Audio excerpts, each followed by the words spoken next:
that word everywhere. Science. It's used as proof, as a weapon, as a kind of moral compass that tells us who's enlightened and who's not. But have you noticed the word itself has stopped inviting questions? It ends them. When someone says the science is settled, what they often mean is stop thinking. And that's the opposite of what science was ever supposed to be. Science, in its truest form, is a process. It's disciplined curiosity, a cycle of asking, testing, failing, repeating, and repeating again and again, because repetition isn't redundancy, it's rigor. It's how we separate discovery from coincidence. Every great leap forward began the same way, with a question, a method, and a willingness to be wrong. Science at its best is humility in action. But today, we've replaced humility with authority, inquiry with ideology, and curiosity with compliance. Somewhere along the way, the word science stopped meaning method and became a brand, a kind of cultural armor used to signal intelligence, progress, and virtue. You don't have to understand it, you just have to believe in it. And belief, ironically, is not scientific. To understand how that happened, how a practice built on uncertainty became a culture built on certainty, we need to go back. Not just a few decades, but centuries. Back to when science wasn't a political slogan or a celebrity endorsement. Back to when it was still just a way of seeing. That's where our story starts. When people talk about the scientific revolution, it's usually told as the moment reason finally triumphed over superstition, as if Europe suddenly discovered curiosity in the 1600s. But the truth is that the methods we now call scientific were already thriving across the world for thousands of years. Science didn't start in Europe, Europe centralized it. Let's go back. In ancient Egypt, engineers measured, recorded, and tested on a scale still hard to comprehend. Their canal systems managed floods with seasonal precision. Their architecture, from the pyramids to the temples, wasn't trial and error. It was mathematics applied through observation and replication. Across the Mediterranean, Greek and Roman thinkers built on Egyptian, Babylonian, and Persian traditions. Archimedes' principles of buoyancy, Ptolemy's astronomical models, and Hippocrates' systematic medical case studies were early blueprints for experiment and evidence. Further east, India's scholars in Nalanda and Takshashila universities, from around the 15th century BCE onward, formalized logic, linguistics, and surgery. Ayurvedic medicine, far from mystical, relied on documentation, classification, and outcome-based testing. In China, astronomical observations were state institutions by the 1st century BCE. The Chinese seismograph appeared in 132 CE, capable of detecting earthquakes hundreds of miles away. Their iron production, navigation systems, and chemistry, what we'd now call material science, were deeply empirical. And in the Islamic Golden Age, from the 18th to the 13th century CE, something extraordinary happened. A global network of translation, preservation, and expansion. In Baghdad, Beit al-Hikmah, the House of Wisdom, Greek, Persian, Indian, and Egyptian texts were translated, debated, and tested.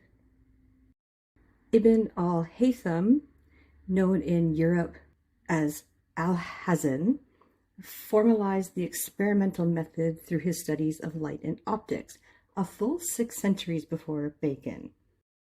Al-Khwarizmi developed algebra. His name gives us the word algorithm. Ibn Sina wrote the Canon of Medicine, a textbook so comprehensive it remained in use in European universities for 500 years.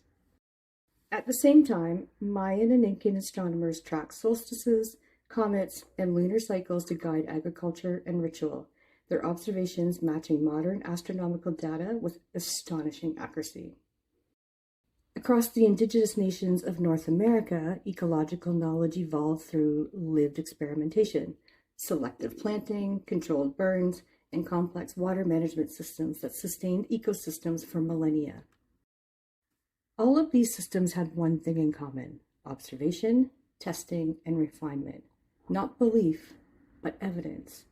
They just didn't separate the physical from the spiritual or the practical from the philosophical. Knowledge was integrated, part of daily life, part of culture. By the 1400s, through trade routes and conquests, Europe had already absorbed much of this knowledge. Mathematics, astronomy, medicine, metallurgy, all of it flowed through the Mediterranean, Africa, and the Middle East into Europe's growing universities. So when we reach the 1500s, the story doesn't begin with empty minds and candlelit superstition. It begins with a world full of knowledge, libraries, instruments, experiments, and centuries of accumulated record. The so-called revolution that followed didn't create science. It created ownership of science. And that's where Francis Bacon enters the story.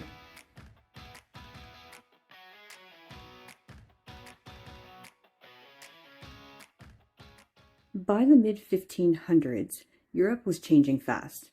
Printing presses had multiplied ideas, trade routes had stitched continents together, and kingdoms were learning to run like corporations. Exploration, colonization, and bureaucracy were reshaping how power worked, and soon, how knowledge would work too. When Francis Bacon was born in 1561, he entered a world already full of science. Egyptian geometry, Islamic optics, Chinese astronomy, and indigenous ecological systems had long proven the value of observation and testing. But Europe's rulers wanted more than understanding. They wanted control. Bacon was not a scientist in a lab coat. He was a lawyer and a politician, a strategist of systems. He served in the royal courts of Elizabeth I and James I, surrounded by the machinery of the empire, censuses, colonies, and courts. To him, knowledge looked like another form of administration, something that could be organized, standardized, and directed toward useful ends.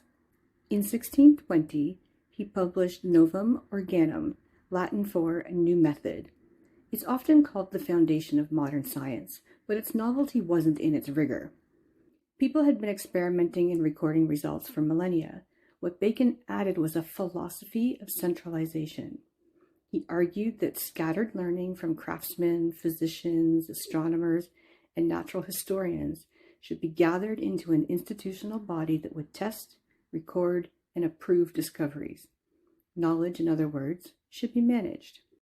He described nature as something to be bound into service, even put on the rack.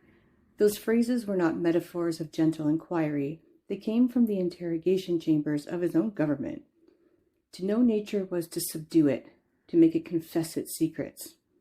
In Bacon's world, truth was extracted, not discovered. That vision fit perfectly with England's expanding empire. The same mindset that mapped territories and cataloged resources now mapped and cataloged knowledge. Exploration at sea became exploration in the lab. The act of studying the world turned into an act of possession. Bacon's circle included men connected to the Rosicrucians and early Freemasons, secretive fraternities that valued hierarchy, initiation, and ritualized truth-seeking. These societies weren't simply mystical. They were organizational blueprints. They showed how to build loyalty, maintain secrecy, and control access to knowledge.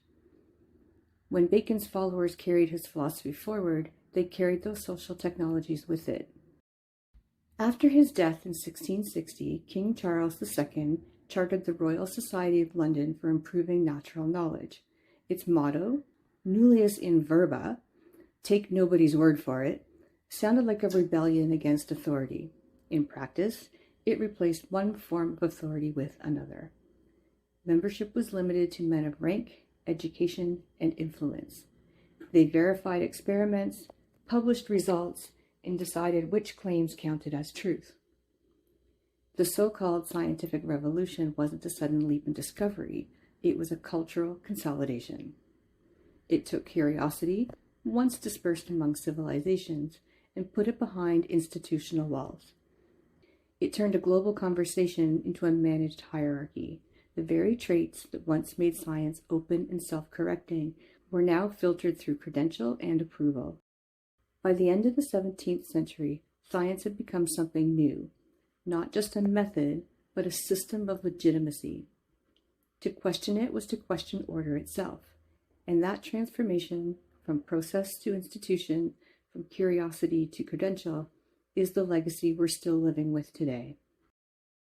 The Royal Society didn't just set a precedent for how knowledge was gathered, it built a system for who was allowed to speak, and once that structure existed, it spread through Europe's academies, colonial administrations, and later, universities and professional boards.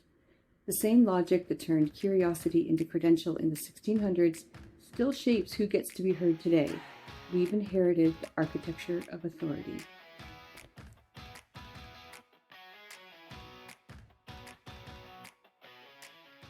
When the Royal Society opened its doors in 1660, it was more than a gathering of scholars.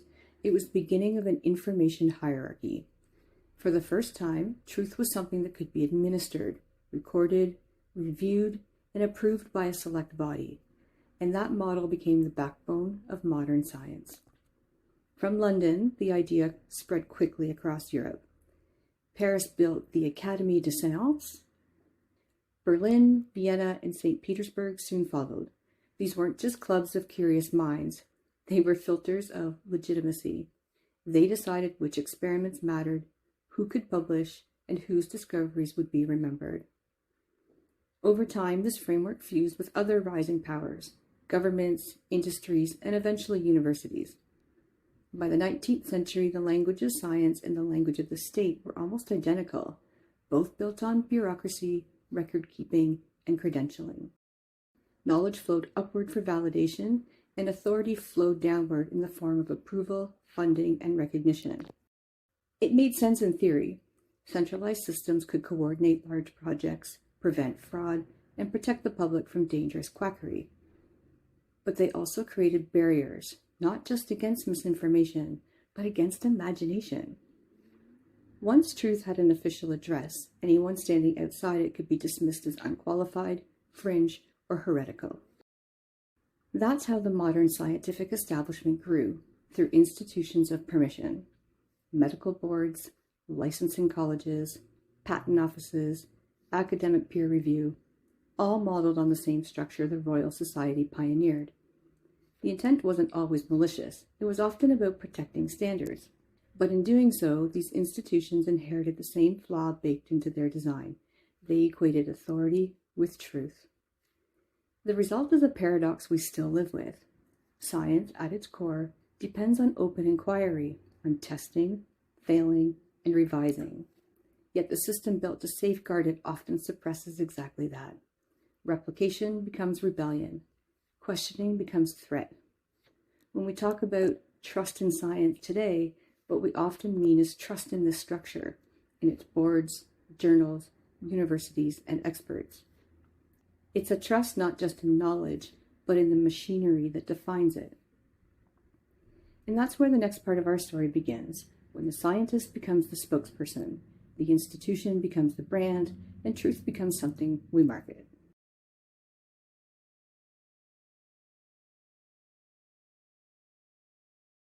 By the early 20th century, science had become more than a way of studying the world. It was becoming a new kind of authority. The image of the scientist shifted from the curious outsider to the certified insider, a figure you could trust not just for knowledge, but for truth. It was a transformation centuries in the making. The same system that began with the Royal Society's gentlemen of rank had matured into an international network of universities, research councils, and government laboratories. Discovery was no longer something that happened in private studies or community workshops. It was institutional, credentialed, and increasingly political. Then came war. World War II didn't just mobilize armies, it mobilized science. Chemists built explosives, physicists split atoms, engineers designed new ways to destroy and to heal. By 1945, it was clear that whoever controlled science controlled the future. That realization changed everything. In the post-war years, governments formalized their alliances with science. The United States created the National Science Foundation and the National Institutes of Health. Europe and the Soviet Union built vast research bureaucracies of their own. Budgets grew, Laboratories multiplied, and a new figure emerged, the career scientist. Part researcher, part civil servant, part diplomat. Their loyalty was not to curiosity alone, but to funding cycles, policy directives, and institutional politics. Corporations quickly followed. Industrial research labs became temples of innovation. Oil, tobacco, and pharmaceutical companies all discovered that science could shape not just products, but public opinion. Research became a public relations tool, a way to lend credibility to an agenda. By the middle of the century, the phrase scientifically proven was as powerful in advertising as it was in academia. And then came television. Science moved into the living room. Figures like Carl Sagan, Jane Goodall, and David Suzuki brought genuine wonder to millions of people, translating complexity into curiosity. But media also turned science into performance. It needed charisma, storytelling, and certainty. The scientist became a spokesperson, a narrator of truth. When the internet arrived, that performance multiplied. Every debate, every headline, every crisis had its own experts and counter-experts, each framed as the voice of the science. Algorithms rewarded confidence, not nuance. Studies became slogans. The phrase "trust the science" was used the way advertisers use "clinically proven." It stopped meaning a process and started meaning a side. And then came the pandemic. Before COVID, surveys showed that public trust in scientists was already slipping. Many people still respected science, but they sensed the growing distance between independent inquiry and institutional allegiance. Scientists were increasingly viewed as part of a powerful elite, too close to politics, too enmeshed with corporate and government interests. When the world shut down, all of that changed. Fear drove people toward authority, and science suddenly stood at the center of global life. Daily briefings turned researchers into household names. Trust the science became both mantra and mandate. For a time, that trust was almost absolute. But as the crisis dragged on, contradictions appeared. Guidance changed, data shifted, and the tone of certainty began to feel rigid, even moralizing. When the fear faded, skepticism rushed back in. By 2024, new surveys showed trust declining again. The cycle had repeated itself, rather quickly this time, the cycle being faith, doubt, fatigue. That volatility tells us something profound. Trust in science has never really been about the process itself. It's about our relationship to authority. When we feel vulnerable, we look for certainty. When certainty disappoints us, we retreat into suspicion. The pendulum never stops moving. Real science, the kind that thrives on humility and uncertainty, was never designed to carry that emotional weight.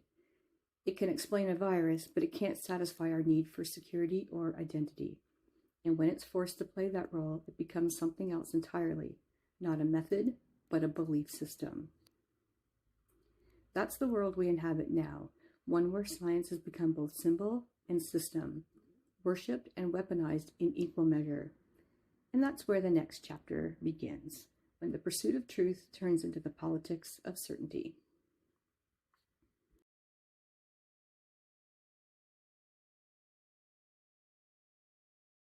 There's a moment when every system of knowledge starts to believe its own story. For science, that moment came when the method, the open, self-correcting process of asking and testing, was replaced by a culture that mistakes authority for truth. Science was never meant to be a belief system.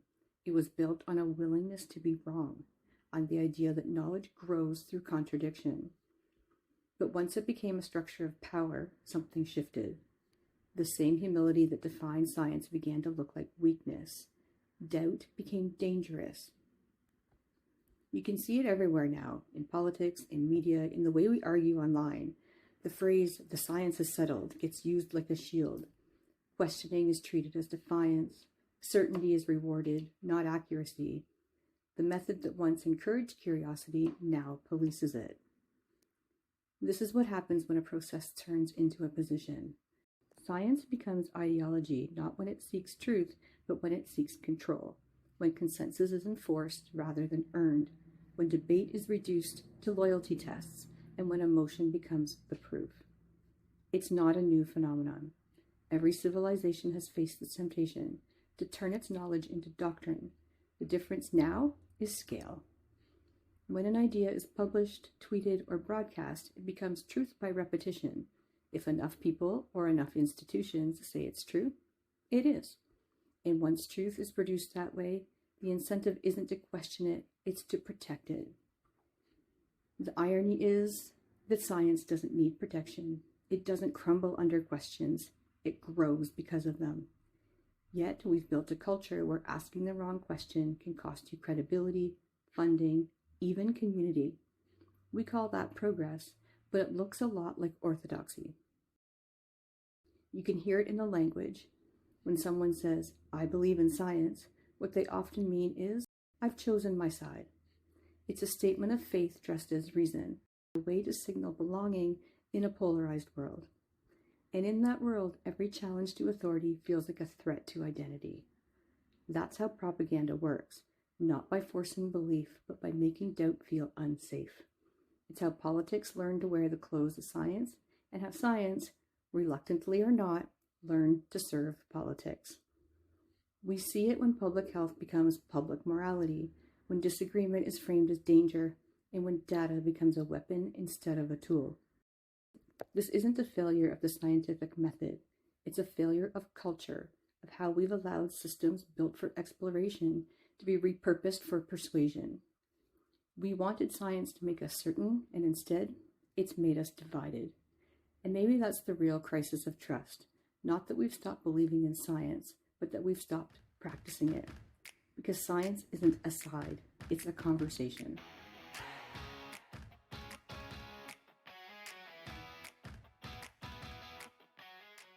There's a strange comfort in certainty, and for the last few decades, we've been encouraged to treat certainty as a virtue, as proof of competence, intelligence, and even morality. But science was never built on certainty. It was built on doubt. Not the paralyzing kind of doubt that makes people give up, the productive kind, the discipline of pressing a little further, asking one more question, checking the result again, even when you think you already understand. This is something we all intuitively know, but the pace of modern life makes it almost impossible to live with. Psychologist Daniel Kahneman talked about this in terms of fast thinking and slow thinking. Fast thinking is automatic, emotional, instinctive, protective.